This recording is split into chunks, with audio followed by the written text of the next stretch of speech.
वज़ीर आज़म सिंध जी अवामी मुखालिफ़त बावजूद वफ़ाक़ी हुकूमत जे रिटायर्ड ऑफिसर ऐं वापडा जा अॻूणे चेयरमैन ज़फ़र महमूद खे इंडस रिवर सिस्टम अथॉरिटी जो चेयरमैन मुक़ररु करे छॾियो आहे। उन सिलसिले में वज़ीर आज़म जे सेक्रेटरी असद रहमान गीलानी नोटिफिकेशन बि जारी करे छॾियो आहे। ही मुक़ररी इर्सा एक्ट में एक तकरारी ऑर्डिनेंस ज़रिए कयल तरमीम जे नतीजे में कई वई आहे।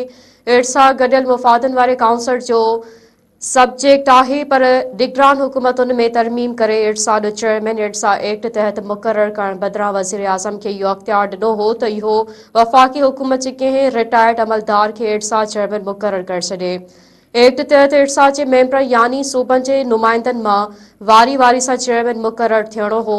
सिंध अवामी सतह ते इन एक्ट जी मुखालिफ़त कई हुई। निगरान वफ़ाक़ी काबीना जे इजलास में जॾहिं इहो एक्ट पेश थियणो हो त मदद अली सिंधी मुर्तज़ा सोलंकी ऐं उन वक़्त जे कानून वारे वज़ीर बि इन तरमीम जी मुखालिफ़त कई हुई, पर निगरान हुकूमत इहा तरमीम करे छॾी।